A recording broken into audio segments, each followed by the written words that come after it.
우리 말씀 연구소 말씀 묵상 예배에 참여하신 여러분들을 주님의 이름으로 환영합니다.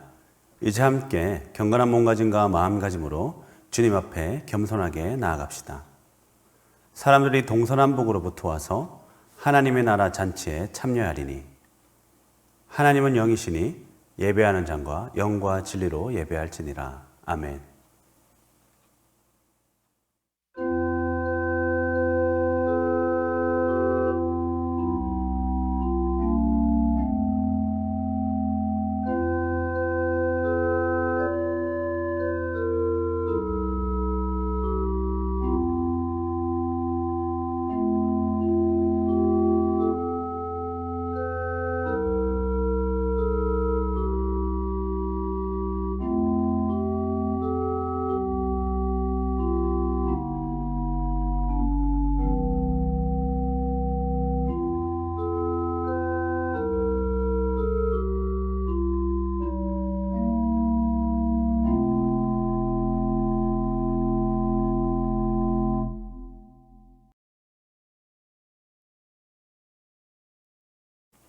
주님의 평화가 이 예배에 참여하신 여러분과 함께하기를 바랍니다. 참 하나님의 백성은 누구일까요? 누가복음 13장 29절에서 우리는 그 대답을 찾을 수 있습니다. 예수님은 하나님 나라 잔치에 참여하는 자들은 하나님의 백성이라 자처하던 유대인이 아니라 새롭게 하나님의 나라에 참여할 이방인이라 말씀하십니다. 하나님의 나라는 자신의 의가 아니라 오랜 신앙의 연륜이 아니라 지금 여기 이 시간 내가 하나님 앞에서 어떤 신앙인이냐에 따라 경험할 수 있습니다. 세상에서 우리의 가치는 지위나 물질에 따라 결정되곤 하지만 지금 이 예배 앞에서는 내가 어떤 사람인지 중요하지 않습니다. 우리의 모습이 어떻든 우리는 단지 지존하신 하나님 앞에 서 있는 성실한 예배자가 되어야 할 뿐입니다. 이 시간 하나님께서 주실 은혜에 영혼과 몸을 맡기며 겸손한 자세로 예배에 참여할 수 있기를 바랍니다.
하나님이 오늘 우리에게 주신 구약의 말씀은 예레미야 2장 29절입니다. 이제 받들어 읽습니다. 하나님의 말씀을 귀 기울여 들으십시오. 너희가 나에게 대항함은 어찌 됨이냐? 너희가 다 내게 잘못하였느니라. 여호와의 말씀이니라. 하나님이 오늘 우리에게 주신 신약의 말씀은 로마서 3장 23절부터 24절입니다. 이제 받들어 읽습니다. 하나님의 말씀을 귀 기울여 들으십시오. 모든 사람이 죄를 범하였음에 하나님의 영광에 이르지 못하더니 그리스도 예수 안에 있는 성령으로 말미암아 하나님의 은혜로 값없이 의롭다 하심을 얻은 자 되었느니라. 아멘. 이 말씀을 통해서 하나님이 우리에게 은혜 주시길 원합니다.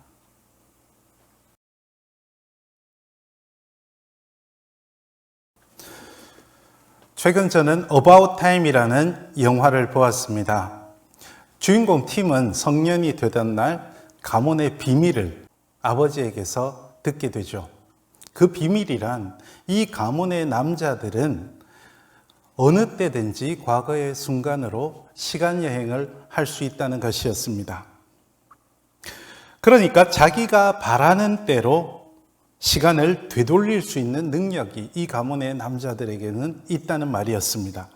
물론 자신과 연관된 시간으로만 돌아갈 수 있어서 세상을 바꾸거나 이런 거창한 변화를 줄 수는 없지만 소소하면서도 중요한 인간의 인생의 순간들을 다시 고쳐서 살 수 있다는 이야기였습니다. 이 영화는 이렇게 감성적이면서도 흥미롭고 기발한 상상력으로 주인공 팀이 결혼하고 아이를 낳으며 아버지의 임종을 맞는 장면 등을 아주 서정적으로 그려갑니다. 그런데 과거에 후회되는 순간으로 몇 번씩 돌아가서 상황을 어떻게든 바꾸려 해도 주위에 있는 사람들의 마음을 되돌리지 않는 한 상황은 언제나 예상한 대로 되지 않는 모습을 보여주었습니다. 그리고 영화의 마지막에 가서 주인공은 과거에 후회되는 순간에 얽매이지 않고 하루하루 매 순간을 소중하게 여기고 최선을 다해서 살아가야 하겠다는 깨달음을 전하면서 끝맺습니다. 이 영화는 잔잔한 감동과 교훈과 더불어 생각할 거리를 많이 주고 있습니다. 그런데 저는 사람들이 왜 이렇게 과거로 돌아가서 과거를 되돌리려 할까 하는 생각을 한번 해보았습니다. 그것은 아마도 우리는 누구나 잘못을 저지르고 실수를 하는 존재이기 때문이지 않을까요? 이 세상에 완벽하게 생각하고 말하며 행동하는 사람은 아마 없을 것입니다. 어떤 사람들은 자신이 저지르는 잘못을 은근슬쩍 덮어버리려 하고 또 다른 사람들은 잘못이 아니라고 우겨댑니다. 그런 과정에서 우리들은 스스로 저지른 잘못을 다른 이의 탓으로 돌려버리거나 뒤집어 씌우는 일도 서슴지 않습니다. 그래야 자신의 잘못이 드러나지 않고 온전해질 것이라고 본능적으로 생각하고 있기 때문이겠죠. 영화 About Time은 사람들의 이러한 한계와 잘못을 생각하도록 해주는 듯합니다. 여러분은 얼마나 스스로 올바르며 올곧으며 완벽하다고 여기십니까? 하나님 앞에서 아무도 완전한 사람은 없습니다.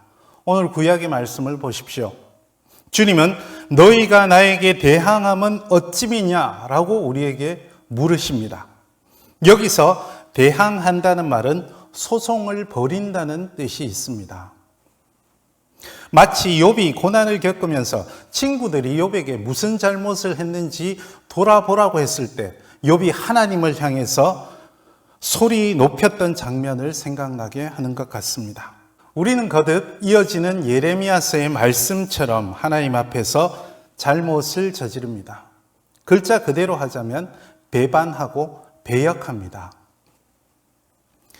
하나님은 눈에 보이지 않더라도 올곧게 살고 또 유한한 가치들을 따르지 말라고 우리에게 말씀하시는데 우리는 거듭 그런데 눈이 팔립니다. 그러면서도 하나님 말씀대로 우리가 살아가고 있다고 악다구니를 쓰곤 합니다. 만약 하나님이 이렇게 겉과 속이 다른 우리의 모습만 보신다면 우리 가운데 아무도 구원의 길에 들어설 수 있는 사람은 없을 것입니다. 하지만 하나님의 목적은 요한복음 3장 17절의 말씀대로 심판이 아니라 구원입니다. 그 목적을 위해서 하나님은 외아들 예수 그리스도를 이 땅에 보내시고 십자가에 죽도록 내주시기까지 했습니다. 오늘 신약의 말씀대로 그 예수님 안에 있는 속량으로만 우리는 값없이 의롭다 인정하심을 받을 수 있습니다. 그런데 어떻게 우리가 저지른 실수와 잘못, 죄들이 그렇게 한꺼번에 없어질 수 있을까요? 영화 어바웃 타임에서는 주인공이 아주 작은 일도 어떻게 해서든 되돌려 놓으려고 합니다. 사람들은 그리 쉽사리 다른 이들의 실수나 잘못을 잊지 않기 때문일 것입니다. 그렇지 않습니까? 여러분은 다른 사람들의 잘못을 얼마나 완벽하게 용서하십니까? 용서하고 나면 절대로 그 잘못이 생각나지 않으십니까? 그러니 우리 인간 존재로서는 하나님께서 하시는 용서와 의롭다 인정하심이란 도저히 이해할 수 없는 듯하기도 합니다. 히브리어 가운데 하나님의 용서를 뜻하는 흥미로운 낱말이 있습니다. 그것은 살라흐라고 발음하는 동사입니다. 이 낱말은 구약 성경에서 오로지 하나님만 주어로 쓰는 낱말입니다. 그러니까 이 낱말은 하나님의 용서를 전문적으로 뜻하는 낱말이라고 생각해 볼 수 있습니다. 그런데 이 낱말이 어원이 흥미롭습니다. 사람들은 보통 이 낱말이 아시리아어에서 물을 뿌리다는 뜻으로 쓰이는 살라후에서 왔을 것이라고 생각합니다. 이 관점에서 보면 하나님의 용서는 어떤 얼룩을 물을 뿌려서 지우는 그림을 생각해 볼 수 있습니다. 우리가 말하는 용서란 그저 넘어가 주는 것일 수 있습니다. 절대로 없어지지 않죠.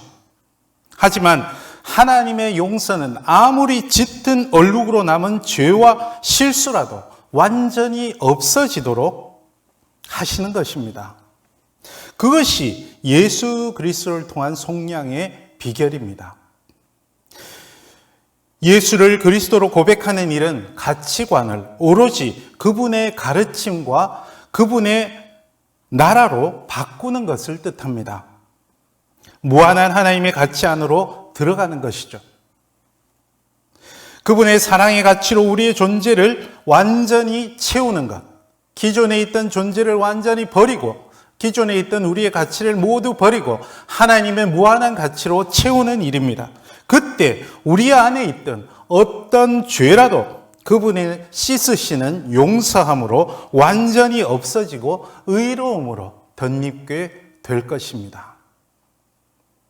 이제 함께 말씀을 다시 읽으시면서 그분 앞에 서 있는 우리의 유한성과 그분의 무한하심 그리고 하나님의 씻어주시는 용서하심을 되새길 수 있다면 좋겠습니다.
여러분, 오늘 우리는 말씀을 통해서 우리 모두가 하나님 앞에서 언제나 죄인임을 다시금 깨닫습니다.